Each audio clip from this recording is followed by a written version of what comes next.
which I know Logic is kind of uses Logic, especially for songwriters and musicians and stuff for programming and stuff. So next month, we're definitely gonna be doing that. Sorry, I sound so whatever. I have a slight cough. So if you hear me coughing attack, just pray my strength in the Lord. Amen. Okay. Anyways, but it's good to see y'all. I'm trying to take some time for people to kind of get in here and get situated. We have some more coming, but because once we get started down the road, we can't backtrack. That's going to be too much stuff to cover. I will say this: if you are on Zoom on the same computer you're going to be working in the software with, I would just recommend right quick that you switch to a different device. Get like on a tablet or an iPad or something, because it could kind of be hard to kind of switch back and forth screens to follow along what we're doing and do it at the same time. So if you have another computer or a phone or an iPad or something else that you can kind of zoom on, you can follow along and you can work on your computer in Ableton. That would probably be the most beneficial thing. But I see some familiar faces I haven't seen in a long time in here, some friends, some people I haven't met yet, but people I haven't seen in a long time. What's up, everybody? Glad y'all are here. We're gonna have fun. So just by like a show of a way that if you have worked in Ableton at any type of level at any time before, just kind of wave at me. Okay, cool. Oh, cool. So everybody has a knowledge of it. So let me just clarify for everyone, this session is not about recording into the software.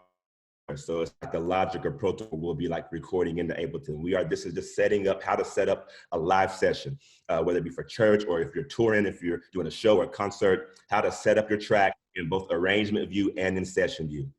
The good thing about this is, let's say you do a lot of church worship stuff, and take this alpha here. If you do a lot of church worship stuff, there's a website called multitracks.com. Has anybody heard of Multitracks? The good thing is on Multitracks, when you purchase a song from there, which Multitracks has pretty much any mainstream song that is in like the worship realm of music, you'll find on there.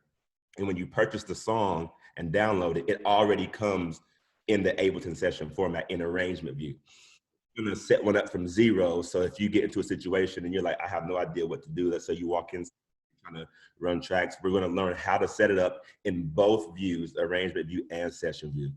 And then after also, if you have a pen and paper, I would get one out and maybe take notes along the way too, because there's nothing worse than we finish setting the whole session up and then you try to redo it and like, what was that step? And I can't remember what that step was, and yada, yada, yada. So I would maybe grab a pen and paper or on your phone, there's something you can just jot down a couple notes, so things that you can remember along the way. Let's see, I'll probably wait for like 60 more seconds and then we're gonna dive in. Sorry, I have a cough drop in my mouth. Have you ever had one of these Ricola dual action? It got like, oh my Lord, my whole nose is opened up. If I can smell the Texas. Dude. Hey, as far as recording in Ableton, that is something that you would offer in a solo round, correct? Correct. So Ableton is also, oh my Lord, how to bit into it. Give me a second. I'm about to kill me in here. Ableton is also just like any other software, like a Pro Tools or a Logic, and you can record and things like that, but just tonight, we're not going to dive into that because we'll have to talk about interfaces and how to get signal from whatever your instrument or microphone into the software, yada, yada, yada. So that's a couple of extra steps. But when you got this email, you should have received in the email a link that you could have clicked and downloaded the files. Does everybody have the files? Did you click and get the files? Okay, good.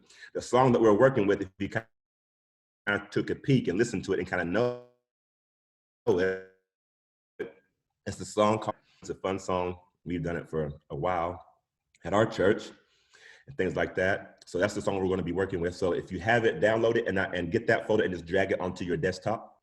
And then we'll start there. All right, it's 9:15. If they're late, they'll have to just jump in when they get here, because I don't want to, after we get started, we can't go back because that's going to be too much stuff to cover. So if everybody's good, y'all ready to get started and jump in? All right, I'm going to share my screen with you all real quick. So y'all can see. Okay, and just too, if somebody's waving you down, if they can't hear me or something goes wrong technically, let me know, because I can't see what's happening. So this is my screen. So when you downloaded the folder, it's right here. I went ahead and just renamed it line to line, and the 90 there just stands for the BPM. So I know what the BPM is. If you want to do that, just drag it into there and onto your desktop. And when you open it up, it should look like this. And so if you're looking at it, you say, okay, why is there two AG? AG also stands for acoustic guitar. There's bass, click track, drums, electric guitar 1, electric guitar 2, the guide, keys 1, percussion, and piano. The reason why there's 2 of these files is because when you drag a file into Ableton, it duplicates it as like the Ableton session duplicate file. So, but when you get ready to drag it into the software, you'll only drag the one that has the little, tied 8th note right there in there. So if you're ready, oh, also, before I do that, let me unshare my screen. Let me ask you a question. So does anybody have the version Ableton 8 or earlier, like 8, 7, 6, any earlier?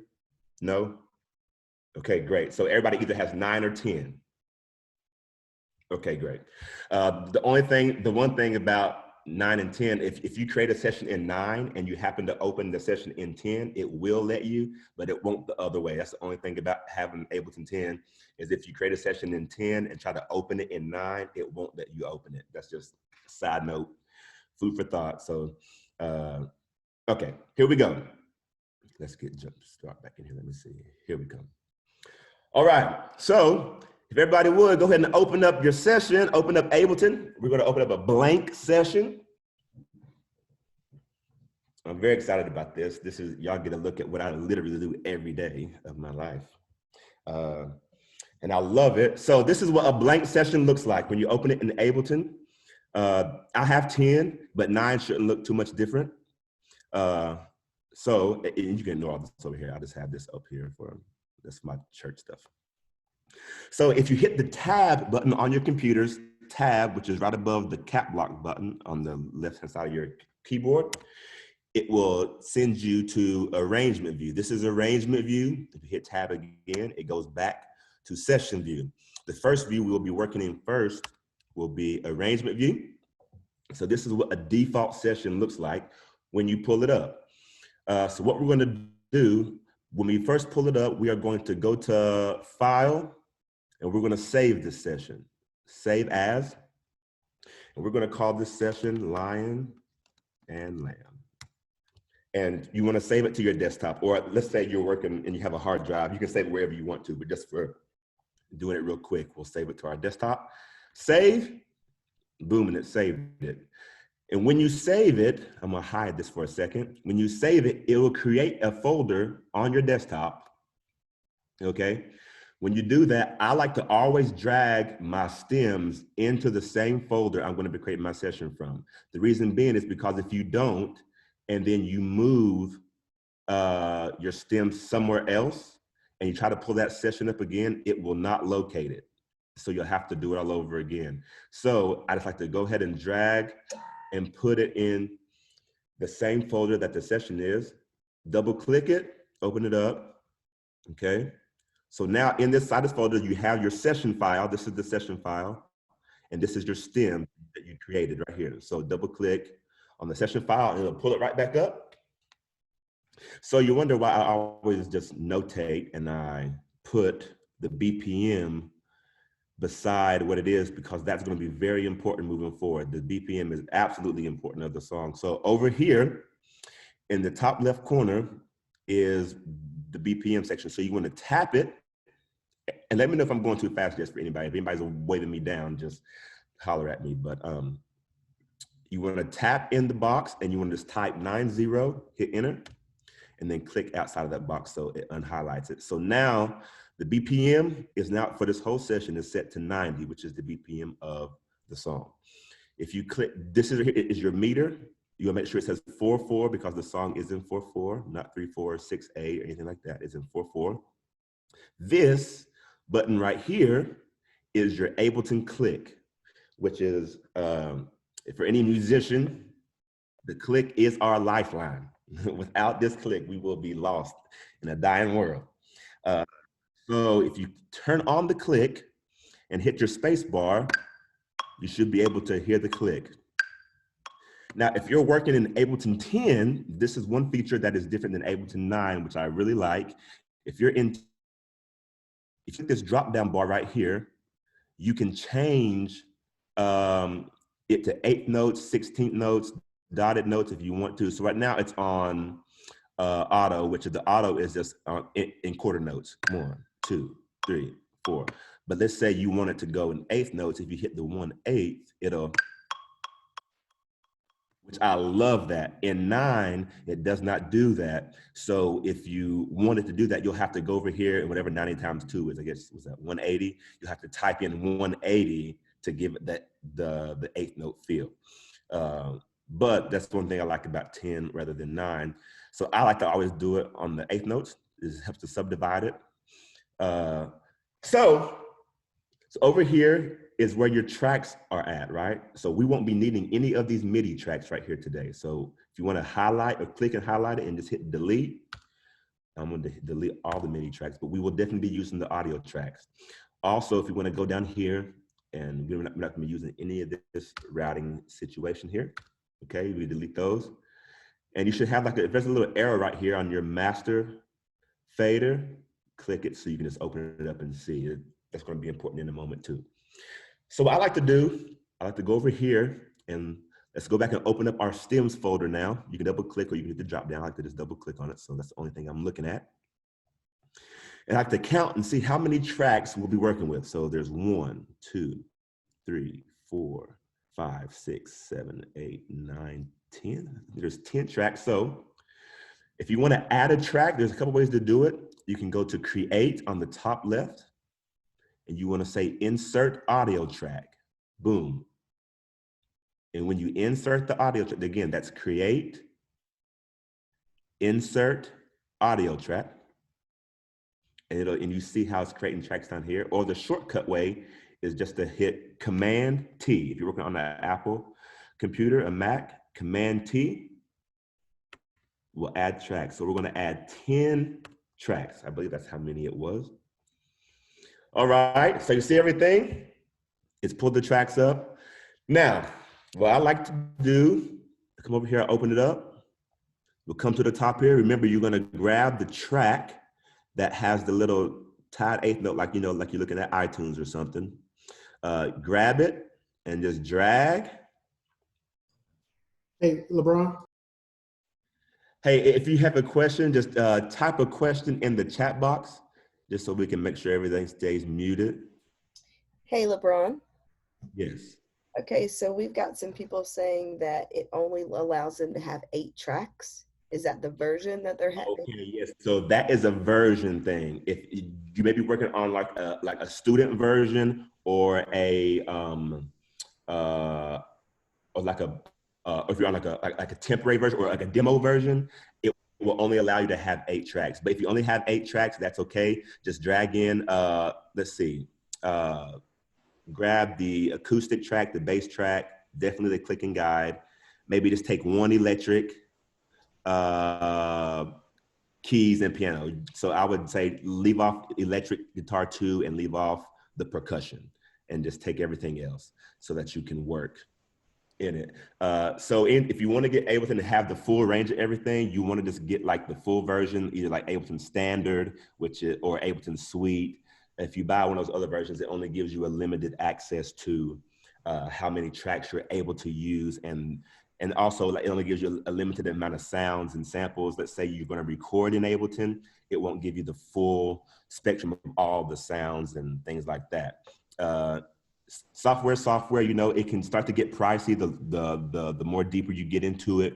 But that's just something you can do. So I would just leave off electric 2 and percussion just to grab the main 8 tracks and you can work with it. So let me I'm sorry, just go ahead.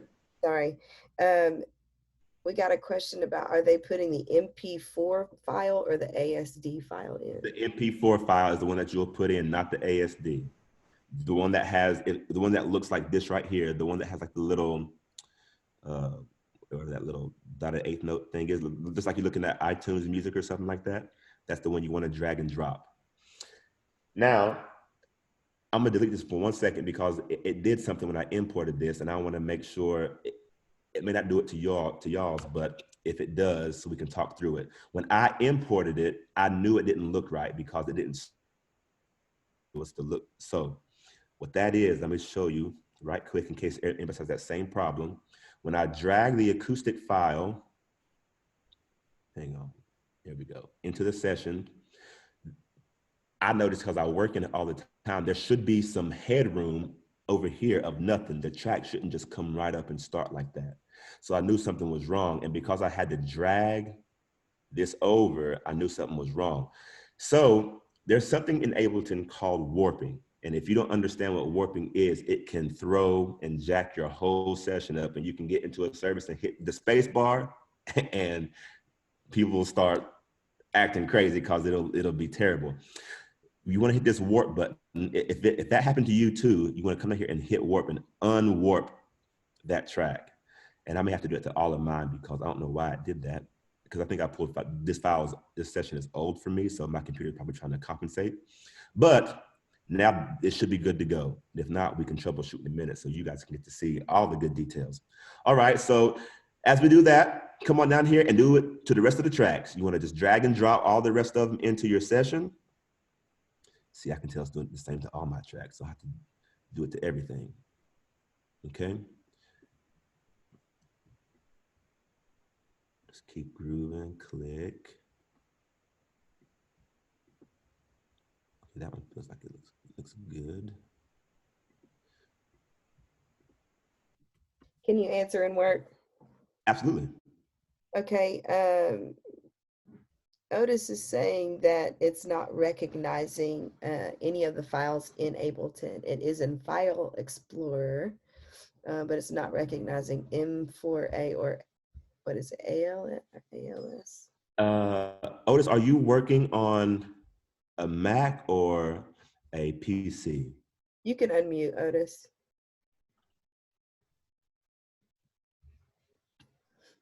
I'm sorry. I'm working on a PC. Okay. So were you able to put your files in the same folder that you saved your Ableton session in? I just did. And so it shows the folder, but when you hit the down arrow, it doesn't do anything. It just it goes down, but it's not showing anything. Which down arrow are you talking about? So when I go on places to the far left, I have that folder. I have and when I open that, so you went over here and you added it to your place, just pull it up? Right. Okay. And then, so I see the folder. As a matter of fact, I even see it as multi-tracks where the zip. Yeah, correct. Right. But when I hit the left arrow to bring it down to see the tracks that are in there, the audio files or the Ableton files, it's not showing it. But when I open up File Explorer, like when I look at it on my computer, it does show them. So well, I don't know. So that's what I would do. I wouldn't pull it from there. I would do it just how we're doing it here. So for example, so you see how I have it on my desktop and I don't have it added to my places. Okay. I'm pulling it straight from my desktop and not from inside the software. It makes sense? Try that. And then also, if you want to be able to see it a little more clear, what I would do too, wait a minute, where's my folder at? What I would do, if you want to just I would delete all these files right here just so you can start. And if you want to drag and drop all of them at the same time into the session, that may help. Either way, if you drag it, it's going to recreate this file again anyway.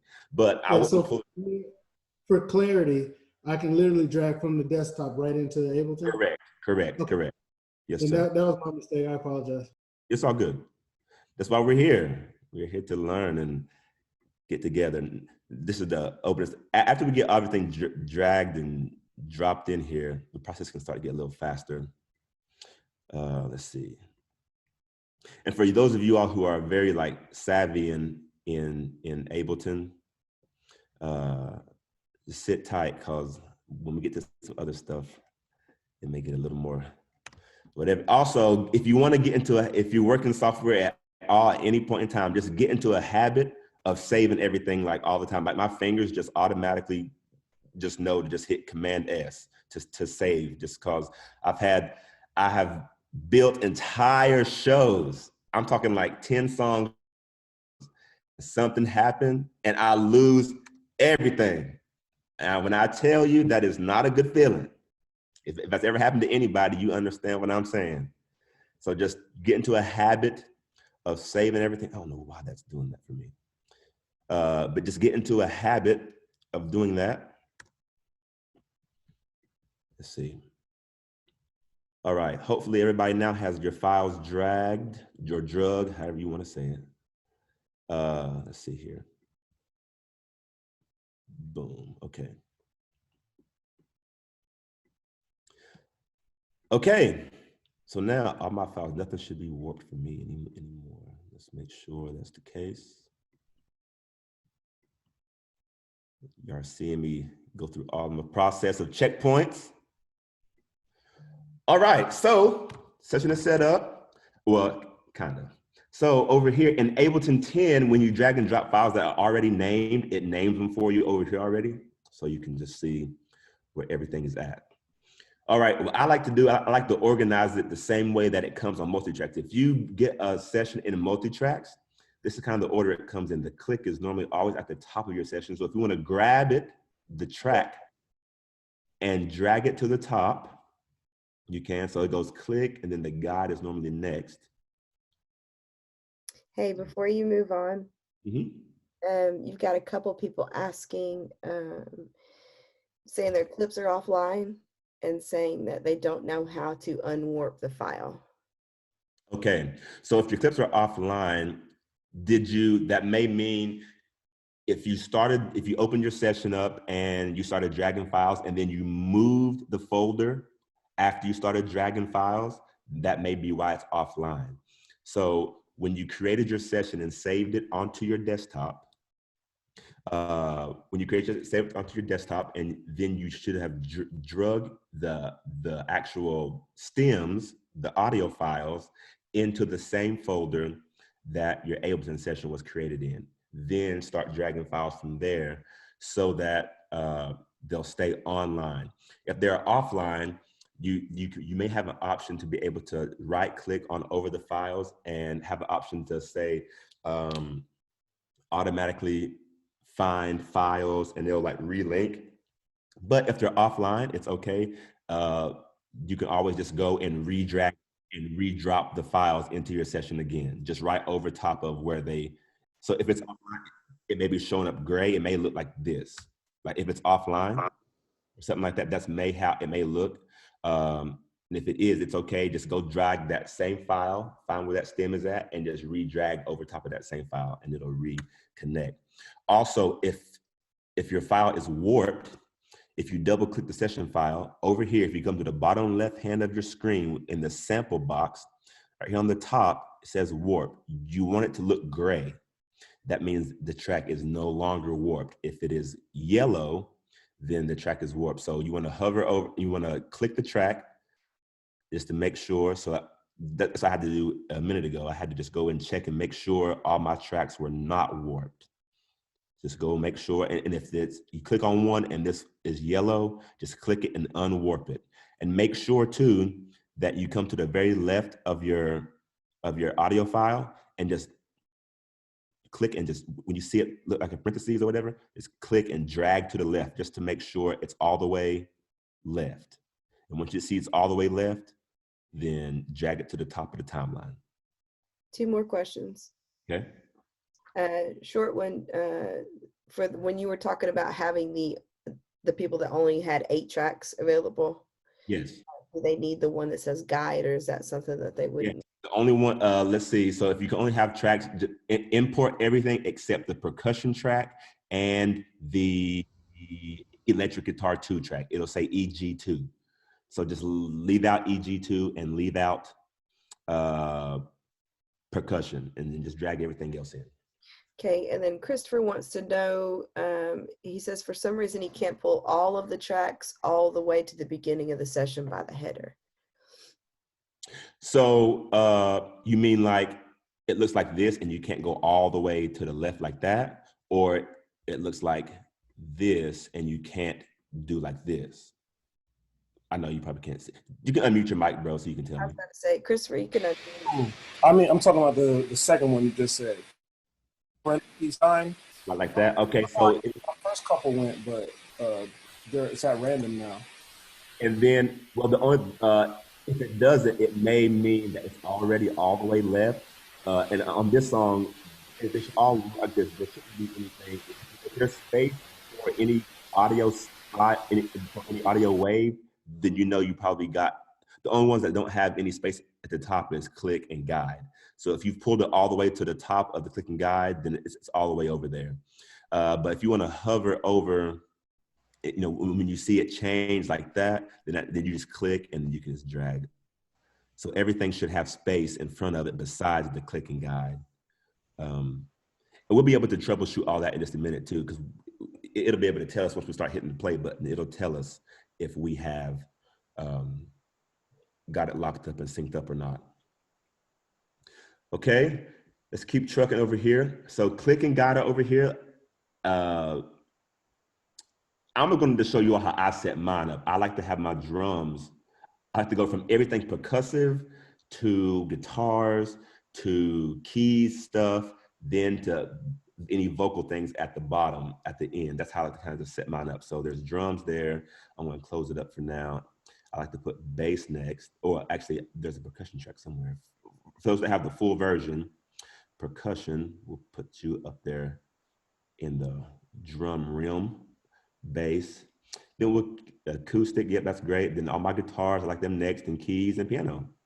So we're set, and I just close it up like that just so I can see everything faster. I like to personally keep click and guide up because there's certain things I just like to see. And I'm not gonna tell y'all none about, well, I'll tell y'all later on. So this is pretty much the gist, okay? We started, everybody, are we this far? If we're this far, I'm gonna show y'all a couple more things. Coming up in a second, we're gonna start setting markers. I'll show y'all what certain outputs and things mean. And we can jump in from there. And I can show y'all another couple little tricks. Arrangement view is the easiest view to set things up in. This is like the easiest view to get things up and running in because it's mostly like we just did. And the more you work in it, the faster you'll become. You'll just know what stuff looks like, how it looks. You can just drag and drop, and you're in and out, and you're good to go. This is the easiest view. Now, after a while, when we get to this view, is when it becomes a little more sticky. But I personally like running this view for where I'm at my church better, and I'll explain why once we get there. But so this is the gist so far. I'm going to hit play on mine, and I'm going to show you something because, well, one, I hope I hit play just to make sure it's all synced up right and that it's sounding funky. But right now I have the Ableton click turned on. This click is going to tell me if the track is perfectly synced up to the grid or not. Because if it's not, you'll hear a slight delay between this click that came with the session and the Ableton click. So let's just see what happens here for a second. 1, 2, 1. See, on my end is right. So I'm gonna solo this click. Oh, by the way, this button right here, if you see an S over here, this means solo. So if I push it, you'll only hear, let me turn this off. You'll only hear this click. Same thing if I only hit the guide right here, you only hear guide. 1, 2, 1, 2. So that's your solo button. If you want to mute a track, this yellow button right here, right beside the solo button, it mutes it. So if I mute this guide track, you won't hear the girl telling us when to come in. So mute. 1, 2, 3. Those two buttons are very vital to things, especially if you're at a place like mine where you can bounce around and they may want to do the chorus again and the guy's getting ready to say bridge. You can quickly just boom, mute it so it don't confuse your singers that have God in their ear and things like that.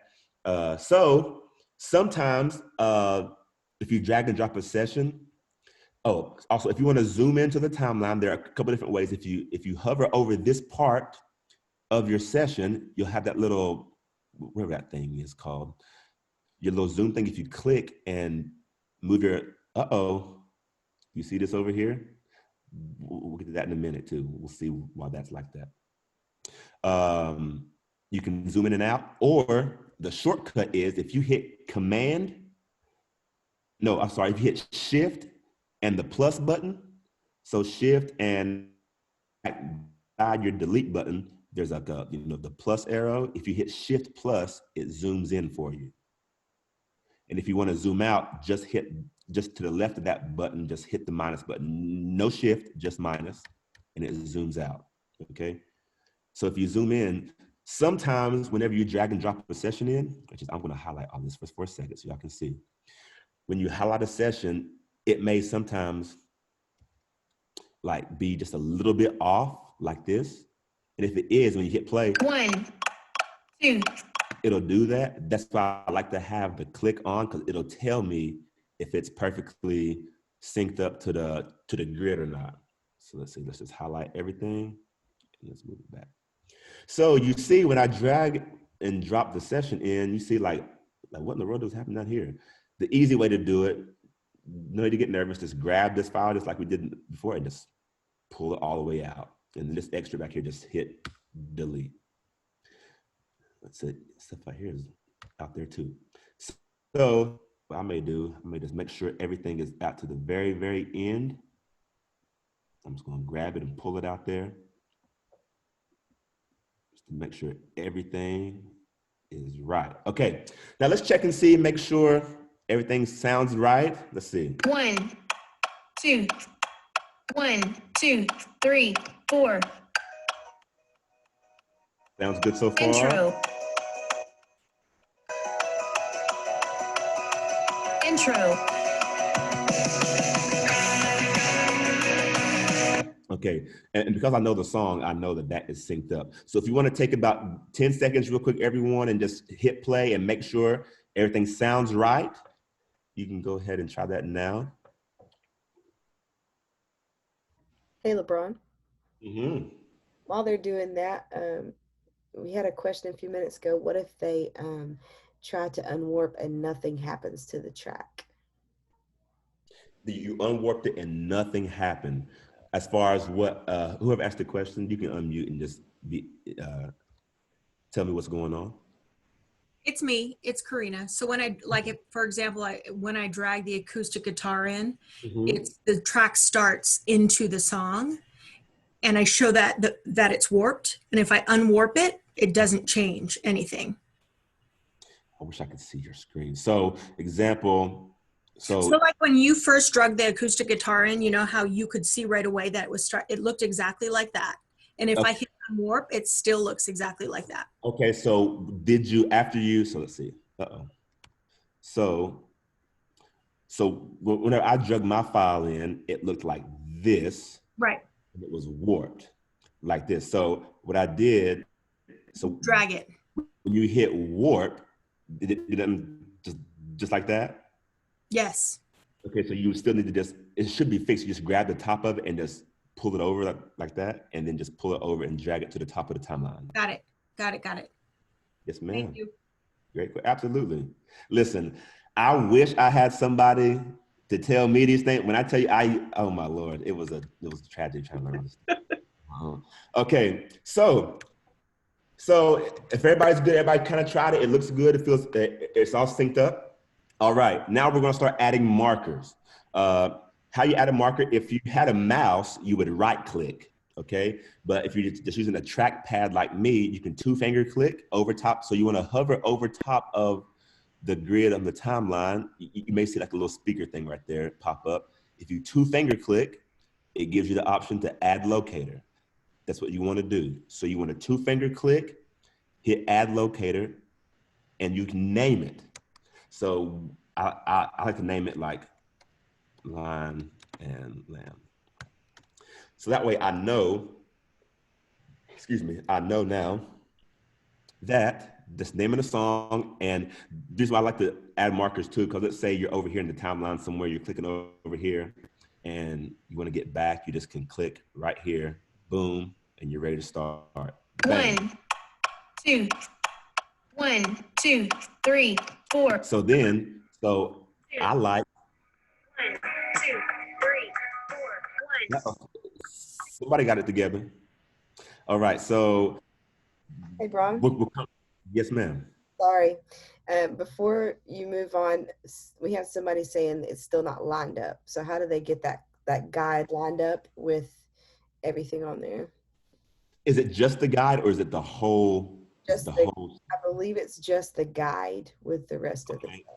If it's just the guide, then what I would do, so let's say, just make sure, like I said, remember it's all that you pull the track all the way to the left, make sure it's there. And if you want to zoom in just to make sure it's there, just grab it and make sure, see, and the guide is the easiest one to be able to tell because it comes right up. And if I want to be super picky, I can zoom way in and grab it and pull it over, but I don't have to do all of that. So just grab it, drag it all the way to the left, make sure it's all the way left, and then pull it to the top of the timeline to match it with everything else. Every track should have the same starting spot.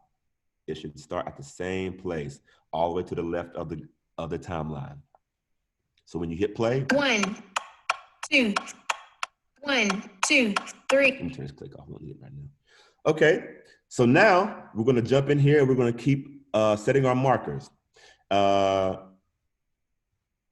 here, I have to put 1, 2, 3, 4. So I like the 2-finger click over here, and I'll name this intro. So, also it'll give you this option too. You 2-finger click, insert time signature. Even though we're not doing anything with time signature changes, but Ableton is so intricate.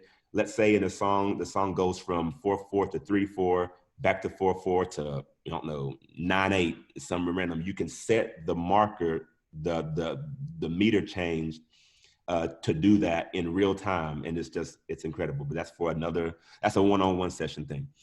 Okay, let's add locator, and we're gonna name this intro. Boom. Intro. And I hate that guide spot, by the way. Intro.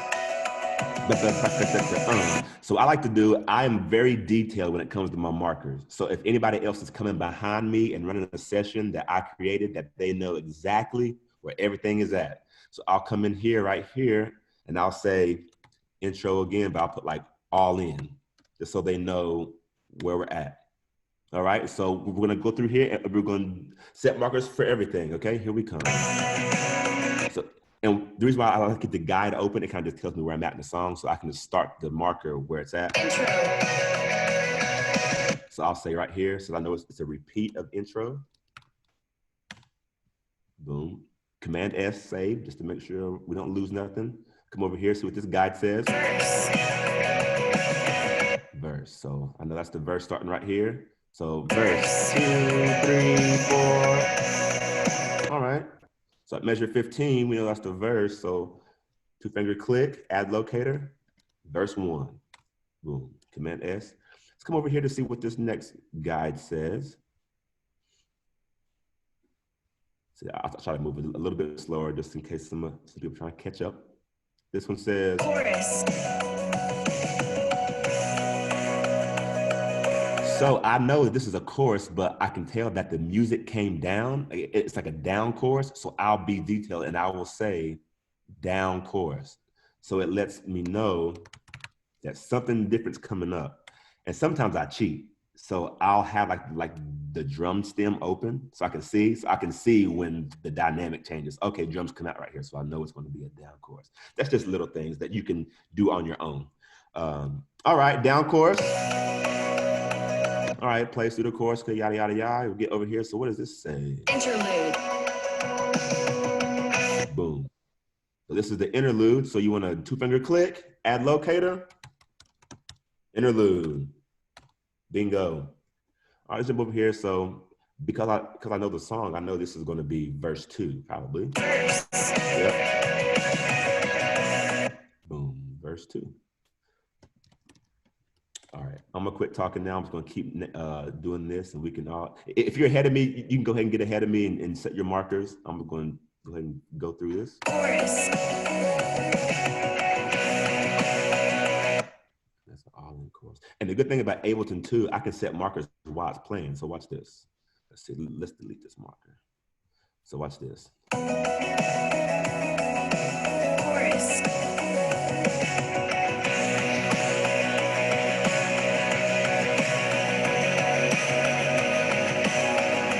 So I did that on the fly and never had to stop the session, which is great. I can't tell you how many times I've done things on the fly. That's why I love Ableton. You don't have to stop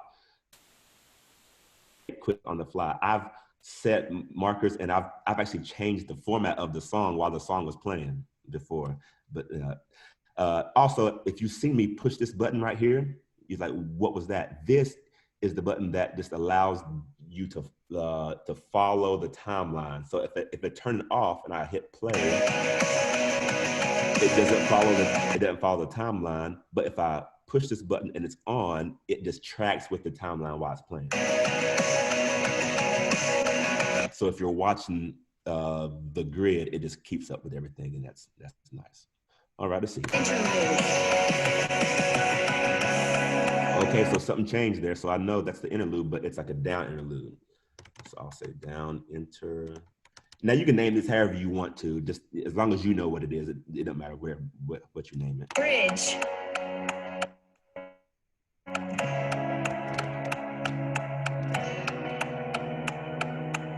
Repeat bridge.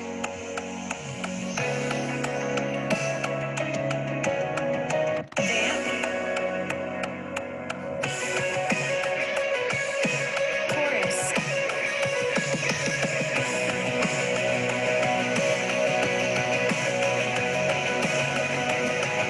Outro.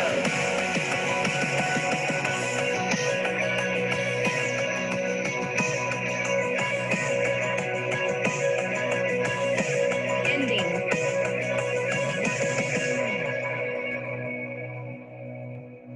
Very nice. And our markers are set. This is going to be very important when we move to session view. This is going to be extremely important when we go to the session view. Now, let's say you're at a church or you're doing a show where you play your songs, you know, straight down the page, you know, there's no changes, you don't bounce around in the song, then you may not have to even ever worry about setting that many markers, because if you learned the song and you do it down the page.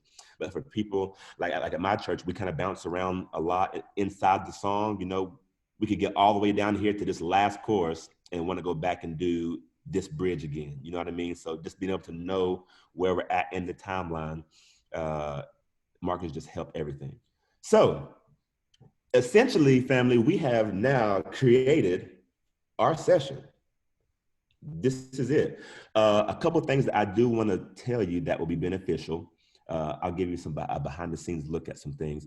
You can set hotkeys for each marker. And you can also set hotkeys for even buttons over here. I do it all the time. So if you look on the top right-hand side of your session, you have something here that says key. Click key, and you'll see things start to change. This screen over here pops up. That screen will just tell you what you have assigned to which particular marker, okay? So when you hit key, this screen will come up. If you come over here, let's just say, let's click on the first marker, the one that we named Line and Lamb. Click it, you see how it turned dark gray? That means it's now ready for something to be typed into it. When you click it, I'm gonna push the number 1 on my keyboard. Now watch this. Boom, I pushed 1, okay? And you see over here on the left, it tells me the key is number 1 on the locator on the name Line and Lamb. It tells me which marker I put it on and what number I put it on, okay? Let me tell you why that's important. If you hit key again, it gets you out of that screen, okay? Let's say you're down here in the timeline somewhere, and you're working, you're like, okay, I wanna hear, you know, the top of the song. Instead of having to scroll all the way over here, go over here and click that button manually, let's say you're down here at the way into the song, right? If you just push that number 1, boom, it's right back to the top of the timeline. It's just a time saver. If you're editing, if you're working, it just saves time. But also, I'm about to bless y'all's whole life right here. For those who haven't worked in Ableton before and you're trying to get into it, this will get ready to bless you. Let's say, okay, so let's go again. So right here, let's scroll over to where we see bridge 1, where we made the marker bridge 1. Let's go key, And for bridge 1, let's remember when I click on it, make it turn gray, and let's hit the letter B for boom, okay? And also remember, however you type it in, it is case sensitive. So if your cap lock is on and it's a capital B, and you turn your cap lock off and you're trying to hit B and it doesn't go, it's because it's case sensitive. So make sure that however you type it in is how you want to continue to use it. So I use mama lowercase. So now it's set to B, right? So let's say we get down here to this chorus, right? And we're playing the chorus, and the worship leader or the artist wants to go back to the bridge in real time. And you don't have time to sit here and try to scroll through the timeline and click it. Watch this. I'm gonna show y'all something. Here we go. Bridge 2, ready, and all by using the hotkey. The hotkey, it just makes everything so much easier, and you're not having to fool around and do different things. Now, you're like, LeBron, how did you make that go back in time? If you go to the top left hand of your screen, I can't remember how it looks in Ableton 9. It should be the same thing. There's a button right here. It says 1 bar. On mine, it says 1 bar. But if you click it, it gives you a bunch of different options. I think Ableton 9 only gives you a couple options, but 10 gives you a bunch of different options. This tells you how many beats you have to click the button, the hotkey, before it changes in time. If I put it on none and I play it, I better have an internal clock that is just perfect, spot on, because if I do it off beat, it'll jump to the bridge off beat. For example, watch this. See, it just jumped at any random time. But I always have to set mine at 1 bar because I know it gives me 4 beats. And anywhere within that 4 beats, I can push the button and it'll automatically snap back in time on the grid. So watch this. So say 1, 2. I just pushed the button on 2. So I pushed the button on beat 2, but it played through beat 3 and 4. And then on the next one, it went back to the beat. So it gives you that wiggle room. Let's say you're a drummer and you're using both hands and both feet and everything, and you need a little more time to push a button, you can go hit 2 bars. So that means it'll give you 8 beats to push the button before it goes back. So watch this. So 1, 2, 3, 4, 5, 6, 7, 8. See, again, I push the button again on beat 2.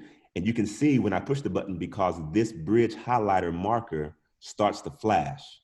You'll see it flashing to know that it's going to jump back to that particular marker after 8 beats. So, or 2 measures. So watch this. So 1, 2, 3, watch this. I'm gonna hit it right now. It's just brilliant. It's just brilliant. So I have to keep mine at 1 bar. I don't like that much breathing room. I want to be able to know when I hit it, it's getting ready to go almost when I want it to. And you can get even tighter than that. You can go a half a bar, you know what I mean? So you get 2 beats. But that's just some things. So that's how we can set. So essentially, family, we have just set up our session in arrangement view. Give yourself a hand. That's amazing. Now, we are getting ready to move into session view, which is going to be a little more intricate. But for me personally, I like running it in session view better because it just makes it easier for my type of situation at my church. Because we do flow a lot and we bounce around in songs, if you're looking in arrangement view and let's say you're down here at the end of the timeline at the bridge, or let's say at the chorus, and you want to go back to the bridge, if you don't have markers set or like hotkeys set for that particular bridge, you got to sit here and scroll over and try to hurry up and find where it's at and try to punch it in time, all that stuff. In session view, it's going to lay it out for you to be able to see everything right in front of your face and not have to go searching for anything. It's just great. It just takes a couple more steps to set it up. It's more work on the front end, but it's worth it. And after you have your session set up, it's set up always and forever. Amen. And you're good to go. So just a quick recap. Yes, I'm sorry. Go ahead. So, and it may be because of the version that's being used, but for some reason, Melanie's having issues on assigning a number once it actually does turn gray. So could that be because of the limited version that she has, or? That shouldn't be a limited version issue. I mean, because you should be able to set keys. So let's try again. So if you push the key on the top right. Let's say, let's come over here and just find any random marker you want to. Let's click it. When it turns gray, you should be able to click almost any key on your keyboard and then assign it. But you know what? I think you may be right. It may not let you assign every key, but try a letter, try letter C or something, and then go to a different marker and try to push a different letter, like D, and then go to a different letter just to see if you can, because I do think on some limited versions, you may not be able to assign every key. Also, you can't assign the same key twice to something, which is smart because you wouldn't want to, things like that. But just try and see if that works. It should let you be able to assign some type of keystroke to a marker, no matter what version you have. Okay. Everybody feeling good? Also, I will show y'all this one thing. Do you see this little thing right here that's above this intro to intro thing? That is a loop marker, okay? And if you want to set something to loop like that, it's created. This button right here in Ableton 9 is the same button in the same place. It has like a little circle with the arrow. If you click it, you'll see that highlight, it changes. Now watch this. Boom, boom. If anything is yellow, that means it's armed, by the way. So now if I click right here, it'll loop this section until I tell it not to. So watch this. Intro. Intro. See what I'm saying? And it'll keep doing that until you, hang on a second. Lord, this thing is on my nerves. Until you unloop it. Now, the only thing I don't like about Ableton is if you're in arrangement view, you can't loop multiple sections in your song, and I hate that. But I've kind of learned how to be savvy with it. So let's say if you want to set a different section to loop, you just highlight the section you want to loop, you click in the timeline, highlight the section you want to loop, and then a shortcut for it is Command L, L for loop, Command L. You see how it automatically does it? It just automatically finds that spot and does it. Boom, watch this, a new section, boom, boom. The only thing I don't like is you can't loop multiple sections in the same song. However, in session view, you can. And we're getting ready to dive into that in just a second. I'm trying to think of anything else that's just like basic things that you can learn. If we have time at the end, we'll come back and we'll talk about, setting outputs and stuff. But right now we won't even have to worry about it.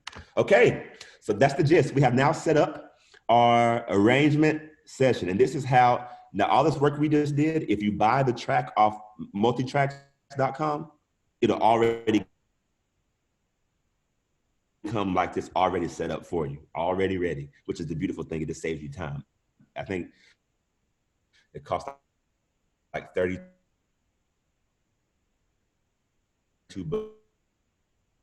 And we're getting ready to get into session view, which is a little more intricate, but I think it's just a easier way for the way I like to do my stuff. But after I figure we learned today, and then whatever view works best for you at where you're at, then that's the way we'll rock with it. Okay, so if you hit your tab button, it'll take you to the other screen, and this is what the session looks like in the other view. Now, I can still play this song even looking at this view, but there's no real reason for it. If I hit the space bar, it'll still play.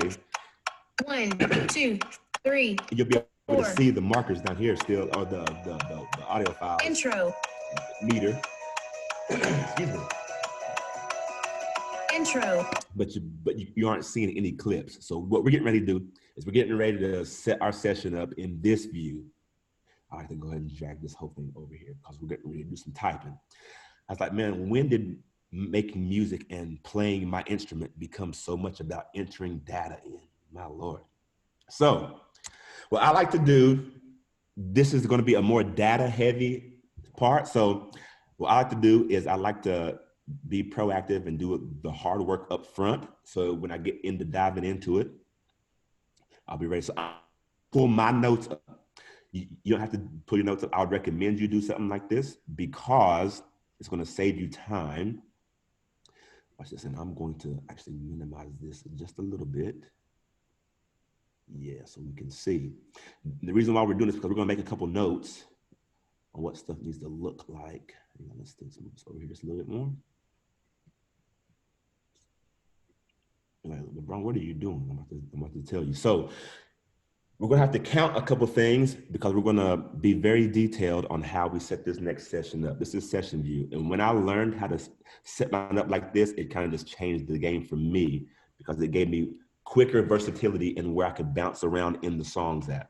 So if you look up here on top of the timeline where you see that number 1, 3, 5, 7, that is your measures. So if I go all the way down here to the end of the song, I know that the whole song, so let me see if I can trim off this any extra. The whole song, if I zoom in, is 108 measures, right? But first, I want to be sure to know, I'm gonna go over and I'm gonna type, the song is Lion and Lamb. This is gonna be important in just a second. And I know that it is 90 BPM, okay? The full song is 108 measures, okay? And if it says something different, I mean, it may or may not be different on your computer, but whatever the full song is in your session, write that number down. It's going to be important. All right. So now I want to know. So I always name it the count in. Let's come over here and scroll over here and look. The count in is 1, 2 measures. Okay. So I'm going to write the number 2. This is going to be important. The intro, the down intro, let's see, is 1, 2, 3, 4. And then the, so let's say we'll type in down intro is 4 measures. The all-in intro is 1, 2, 3, 4, 5, 6, 7, 8, and it repeats. So let's see, I can't type. Intro, all in, and that is 8 measures. All right. Verse 1. Y'all can just type it in as I type it in, so y'all gotta do all the hard work. I'm gonna do the hard work for us tonight, but just make a note of how I'm doing this so that you remember. Verse 1 is 1, 2, 3, 4, 5, 6, 7, 8 measures. Bingo. Then it goes to a down chorus. Down chorus is how many measures? 1, 2, 3, 4, 5, 6, 7, 8, 9, 10, 11, 12, 13, 14 measures. Then it goes to the interlude, which is 1, 2, 3, 4 measures. Verse 2, 1, 2, 3, 4, wait a minute. 1, 2, 3, 4, 5, 6, 7, 8 measures. Then it goes to a chorus, all in. Remember, I'm very detailed, so I'll make sure to say, the more work you do up front, the less you have to worry about in the back end. And once it's done, it's done. 1, 2, 3, 4, 5, 6, wait a minute, lost count. 1, 2, 3, 4, 5, 6, 7, 8, 9, 10, 11, 12, 13, 14. Then it goes to a down interlude. This is before the bridge. 1, 2, 3, 4. The only bad thing about it is when you get one of them songs, one of them like 10-minute songs like The Blessing, and you're doing this for Lord Jesus, you just be like, you know what, I'll do it tomorrow. Bridge 1 is 1, 2, 3, 4, 5, 6, 7, 8. Wait, is that right? 1, 2, 3, 4, 5, 6, 7, 8. 8 measures. Bridge 2. It's probably the same. 1, 2, 3, 4, 5, 6, 7, 8 measures. Then it does a quick vamp, which I think is 2 bars. Yep, 2 bars. Then it goes chorus, all in. Probably another 14. 1, 2, 3, 4, 5, 6, 7, 8, 9, 10, 11, 12, 13, 14. Correct. And then there's an outro, which is 1, 2, 3, 4 measures, and then the end is what? 1, 2, 3, 4, 5. 5 measures. Okay, so now over here you can see we now have the measures of each section mapped out. That's going to be important. So let's zoom out right quick. You want to zoom out of your timeline to make sure you can see the whole session. Take a second. All right, so we're going to hit the tab button now, and we're going to go back to session view. So if you count over here, how many of these do I have? 1, 2, 3, 4, 5, 6, 7, 8, 9, 10, 11, 12, 13, 14, 15, 16, 17. 17 quote unquote sections. So you want to come over here and you want to remember create, insert audio track. Oh, actually, I lied. Command Z that. That's not what I want. You want to insert a scene. Insert scene. Boom. You see how it comes down, but let's move this down so we're not confused. And we want to get 17 of them, right? Or the shortcut is Command I. Command I for insert. Boom, boom, boom, boom. And you want to make sure you have 17 of them, because this is how many sections we're getting ready to have.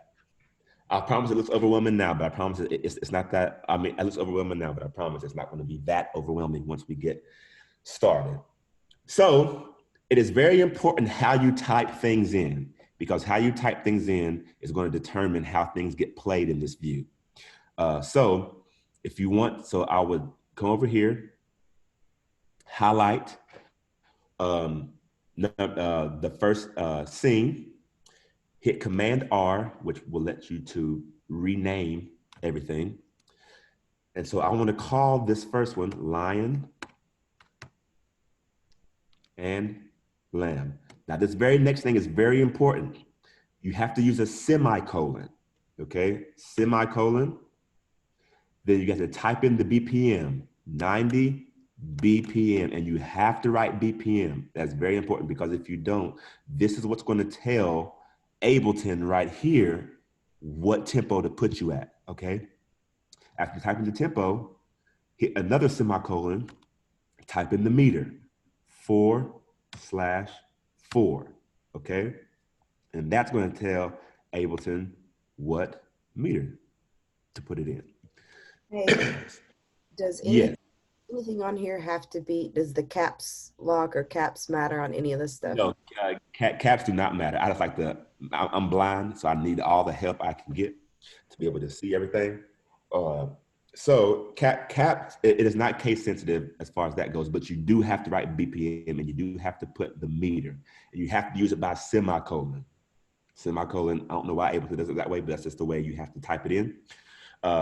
Because if the song is 90 BPM, and now watch this, if I was to make a mistake and say 99 BPM, now watch this. If I hit this, you see how it changed it over here?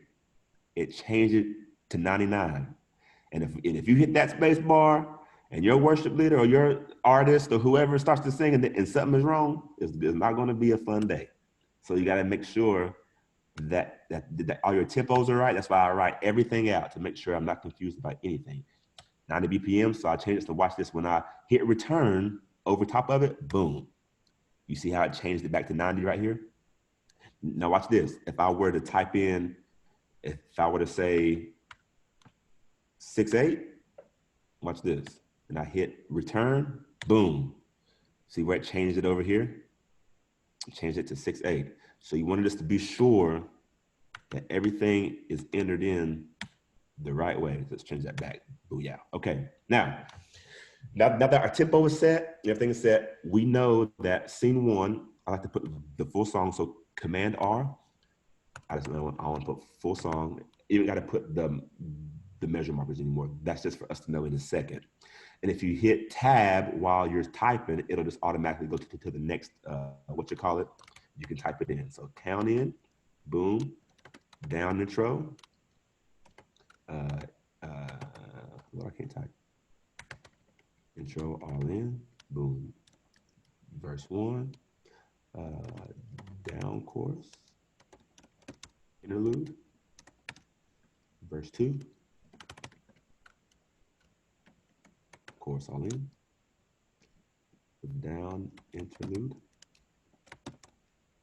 1,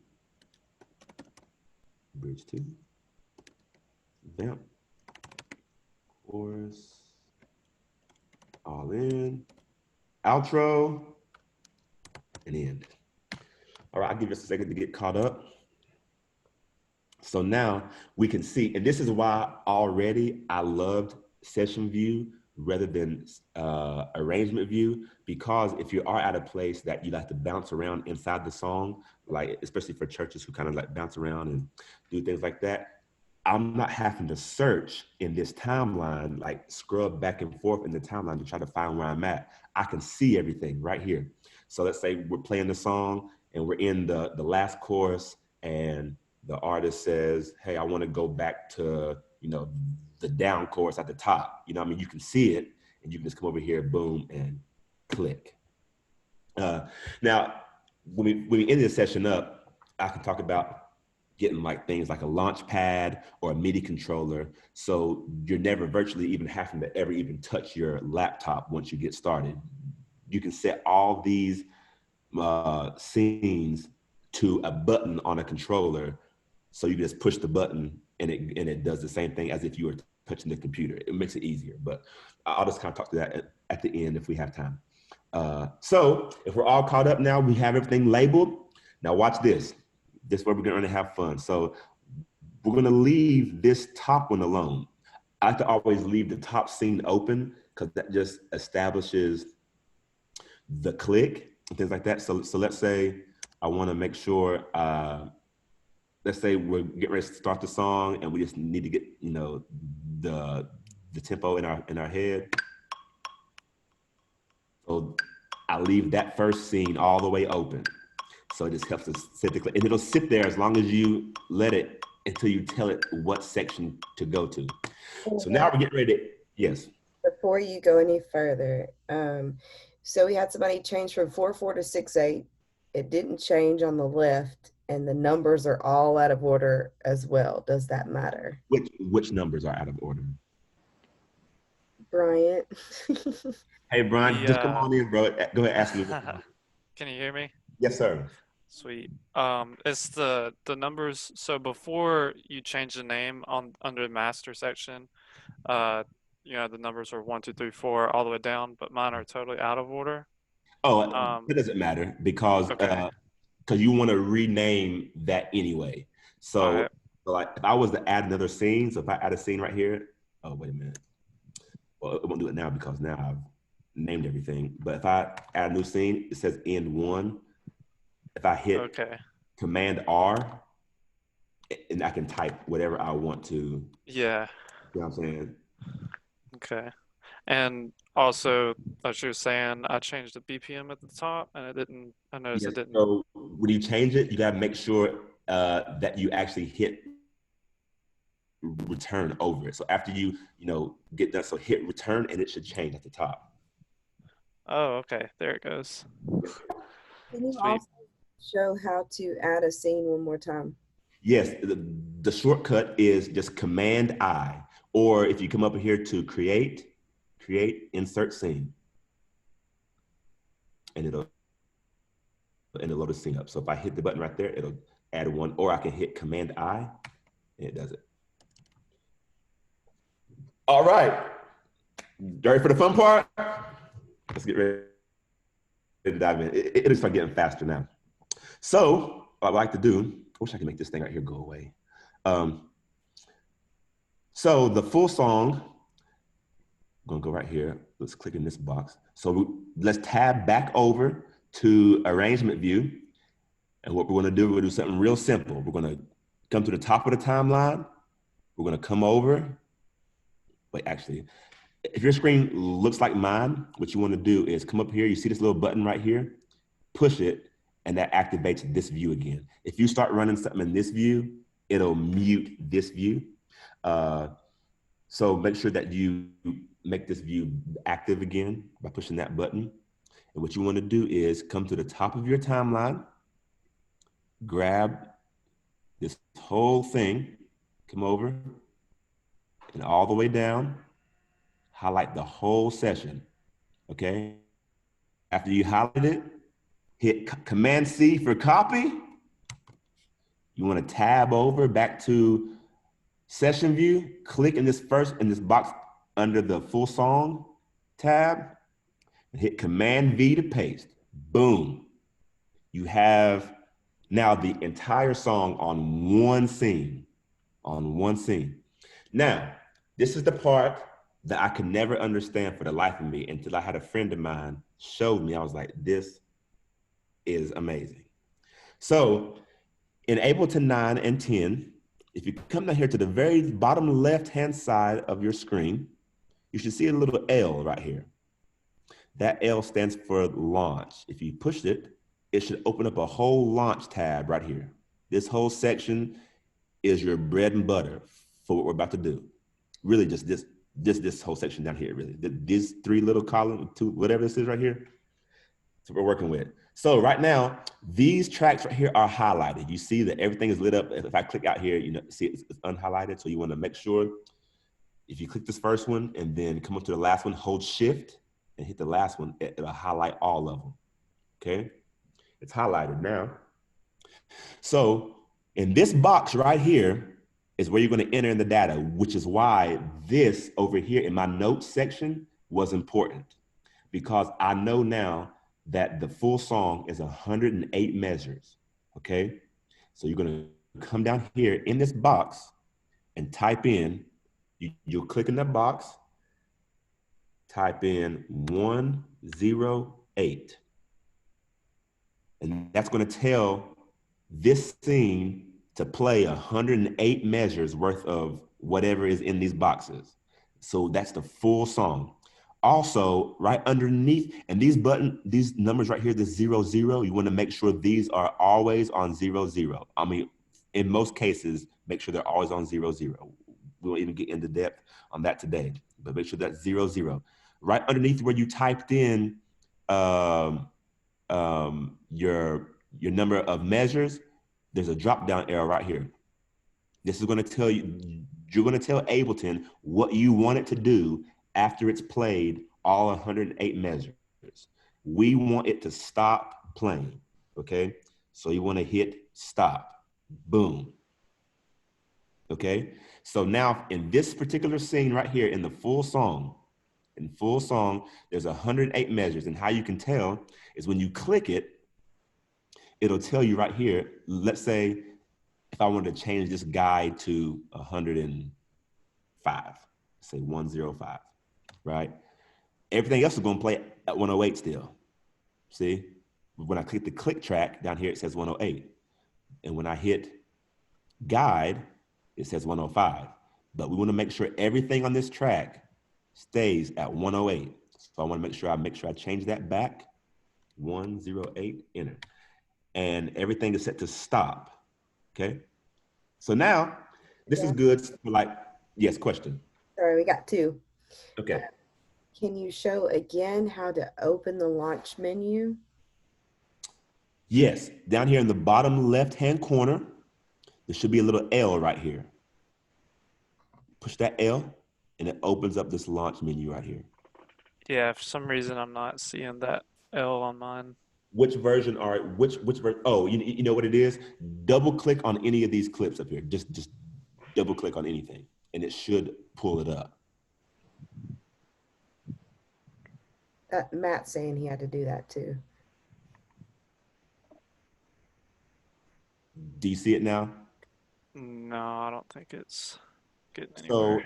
So sometimes like what it may do, so let's say if I pull this down, if it looks like this or something, or if there's nothing there, you may have to double click, it'll pull up the menu, and it may look something like this. You may not have anything, or it may look like this. Oh, wait a minute, where's it at? Let's see here, what is this?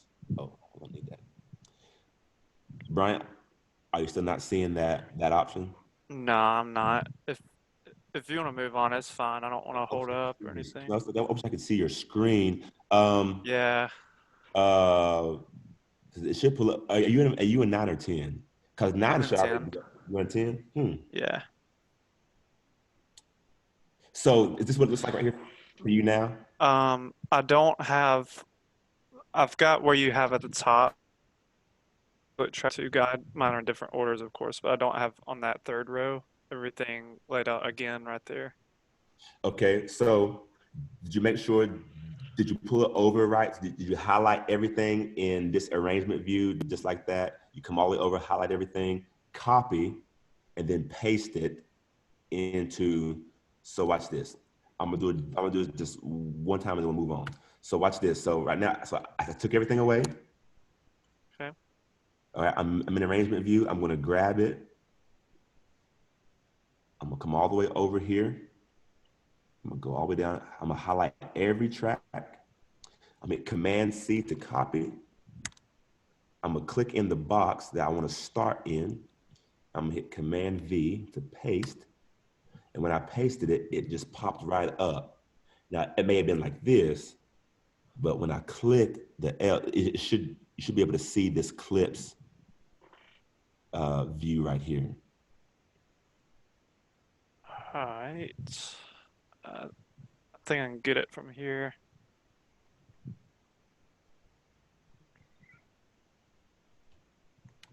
All right, so I'm gonna go, while you're doing that, I'm gonna go ahead and reset all my stuff. So it was at 108, boom, boom, boom.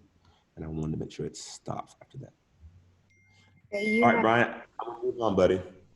Hey, the other question Yeah. was how to move, or what button you use to move from arrangement to session.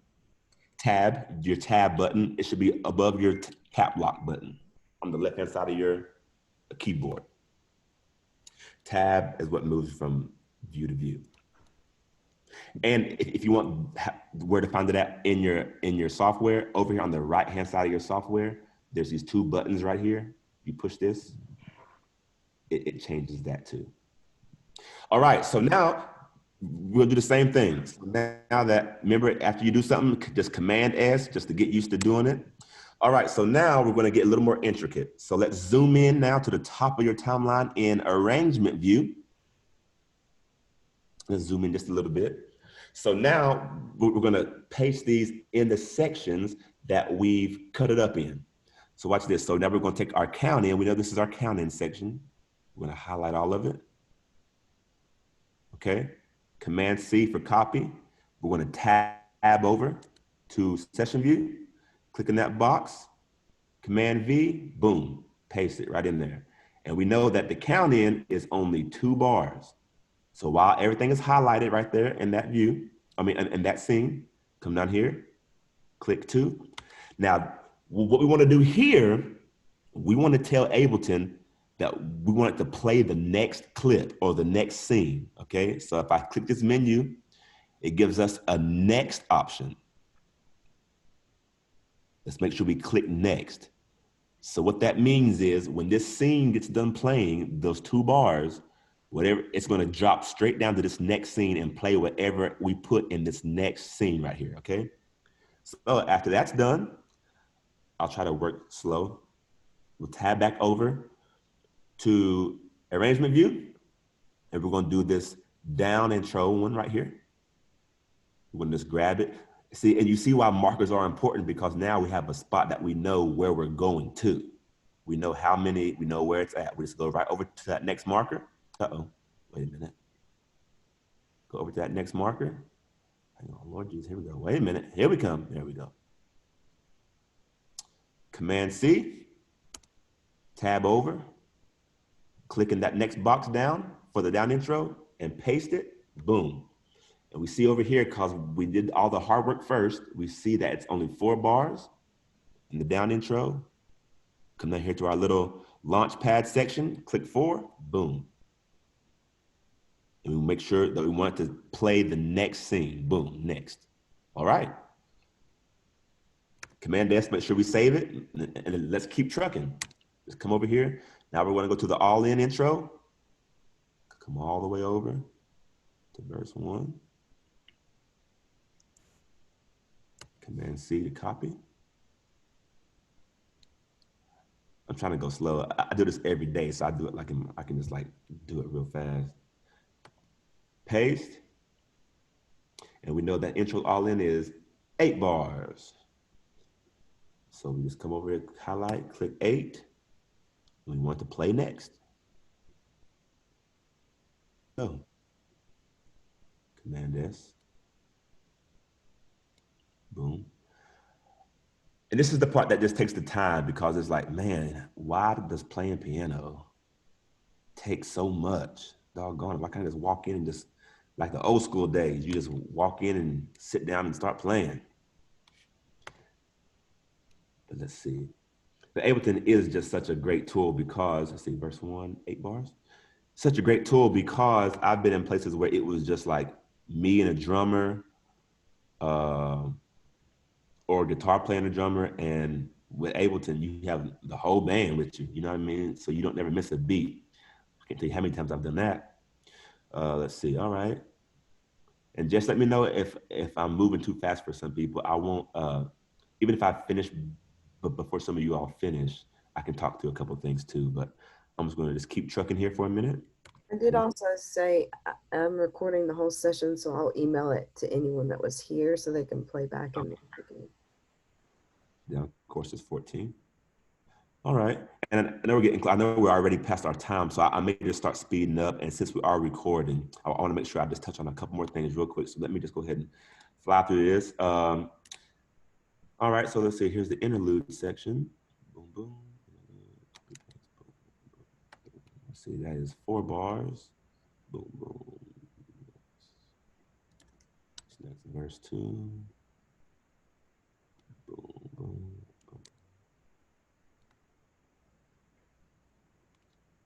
And after you work and stuff like this, you know, you just get faster and faster, and it just makes it easier. But I'm going to show you the benefit of running session view as opposed to arrangement view. Let's see, chorus has 14 bars. 14. Next. Boom, boom. And you can also group these things together, so you're not seeing a whole bunch of, let's say you have a song that has like 25 tracks in it, you know, you can group them together so you're not looking at a whole bunch of stuff. But did I finish that? Okay, I did. Let's see, down interlude, okay. Boom, boom, copy, boom, boom. Interlude, that's 4 bars. Boom, play next.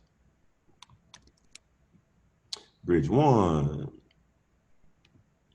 And I break mine down like this because I like to be able to know what I like to get in and out of sections as intricate as I can. Because if you were to like be like, man, I'm just gonna put the whole bridge in there, and you can, you know, like I said, you can tailor it to however you and wherever you're at runs tracks and things. But I like to be able to get in and out of spots anywhere I want to. That's why I kind of break it down as detailed as I do.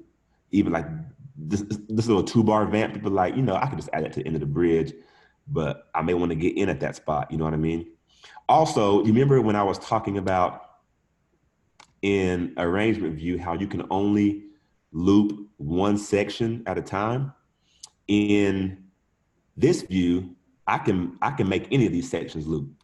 Any of these sections loop as much as I want to. The only thing about that is when I'm done wanting it to loop, I just have to be able to punch where I want it to move to next. You know what I mean? So I have to make it move. But if you know you're somewhere and you know you're gonna sing like this, you had a song and it's the same progression for 15 minutes, you can, instead of having to keep chopping it up over and over again, just set the same section to loop a million times and you're not having to copy and paste so many things.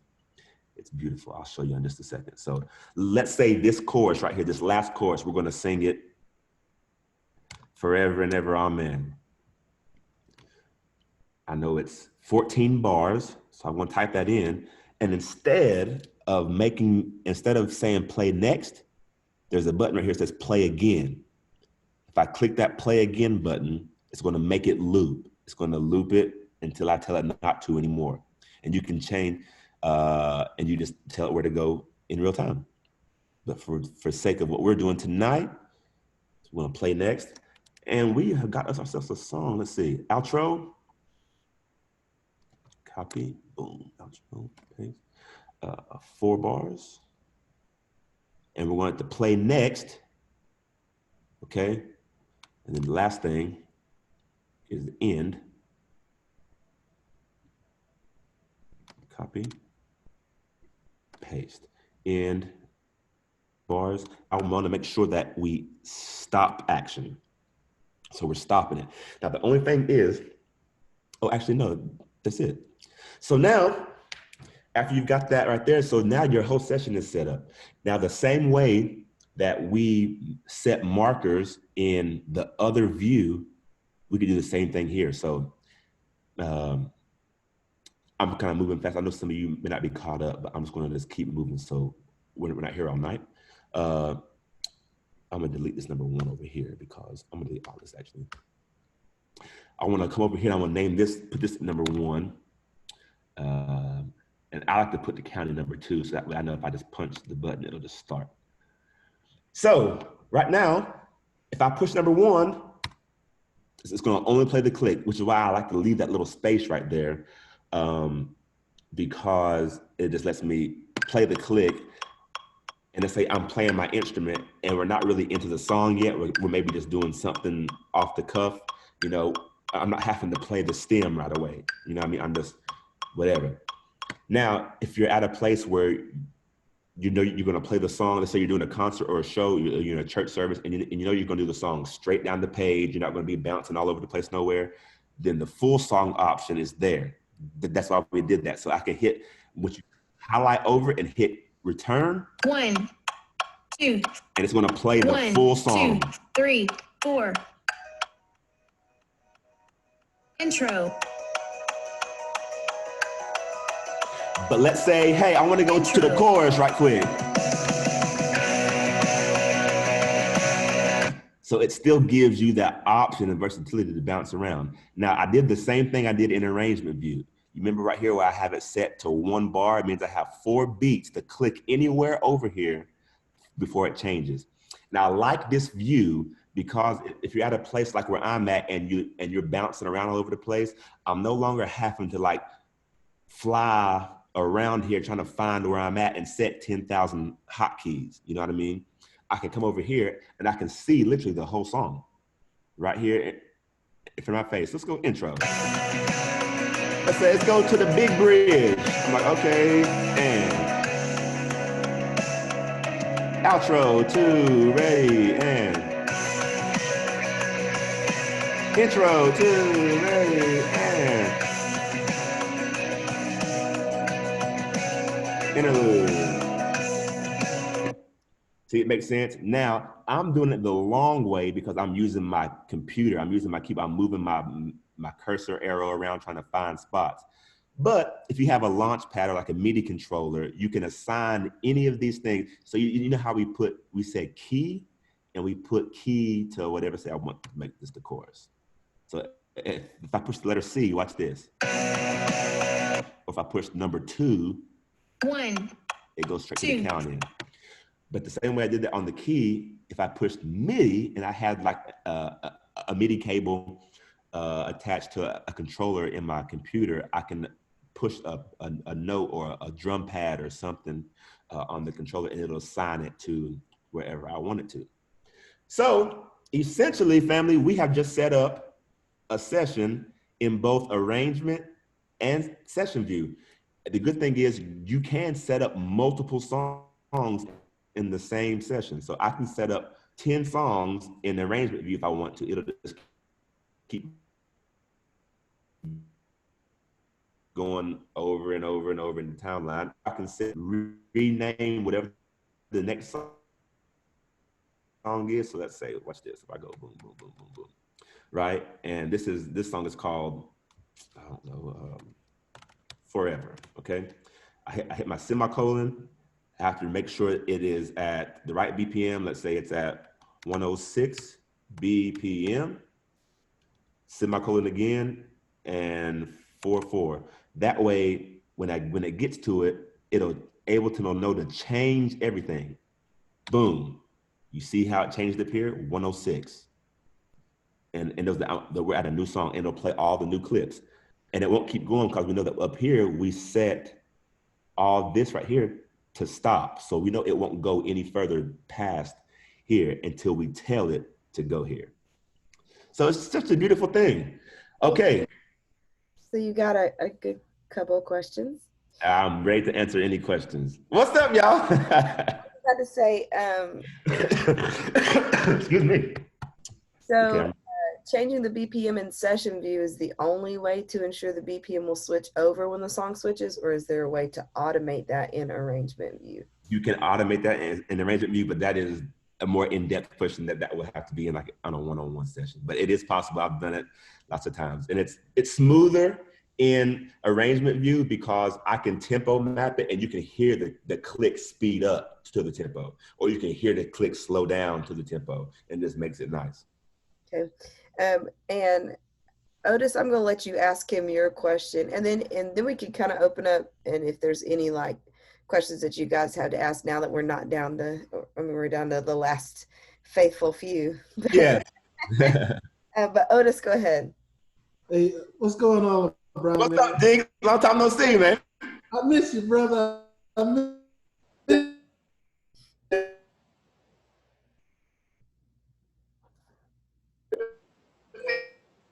Hey, bro. you showed me quite a bit on, and so I've been able to work with Ableton. One thing that I would have less hair, gray hairs down here, but how set up look? Okay, to show you. Matter of fact, I can. I'm gonna show. Like this is kind of small and like microscopic, but this is huge. When I go to, no, I'm sorry, I was in the right one. Like if I double click on one of these, I got too many mouse going on. But if I double click on one of these, it's gonna make a liar out of me. What did it do? It made this piece, like the whole thing. Yeah, so you can just drag, you should be able to, let's see, let me share my screen one more time.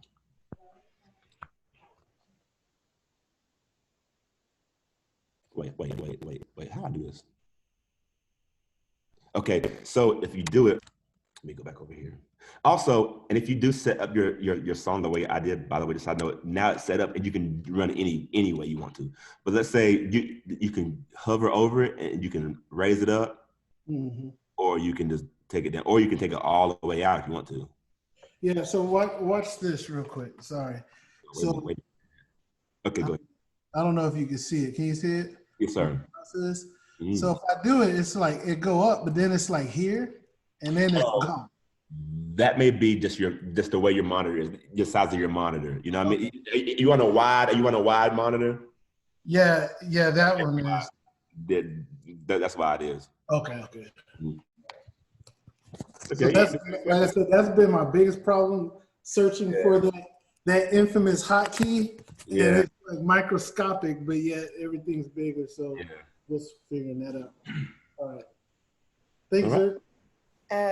Bron, will the end of the song keep running with click at the same BPM, or will it naturally go to the next song? No, so after in either view, the click will keep running.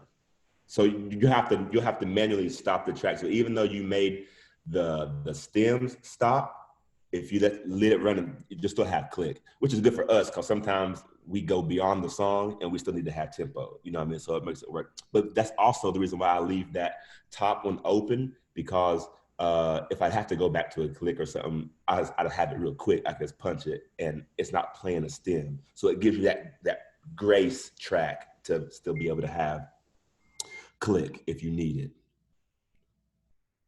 I think that's it.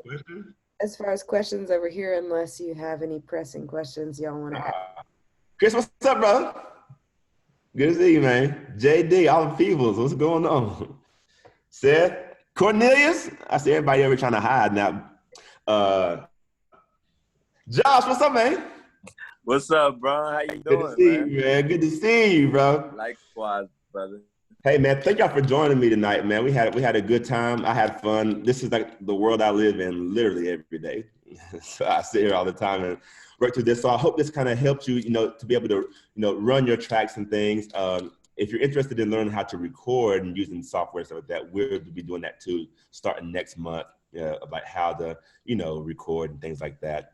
How how to set outputs and things like that. That could be another thing for Ableton too. You know, if you're running an interface, because right now, if I was to go to a church and just run it straight on my laptop, I have to have one of those stereo auxiliary cables, you know what I mean? And I have to like pan the side left and plan tracks right.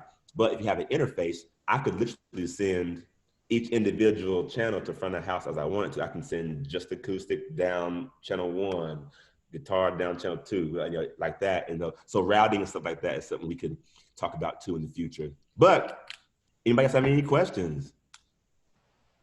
Anybody? Did you leave? Are you leaving more confused than you came?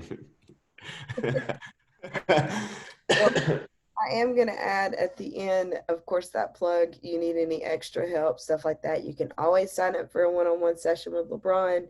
He's great, as you can see, at explaining stuff.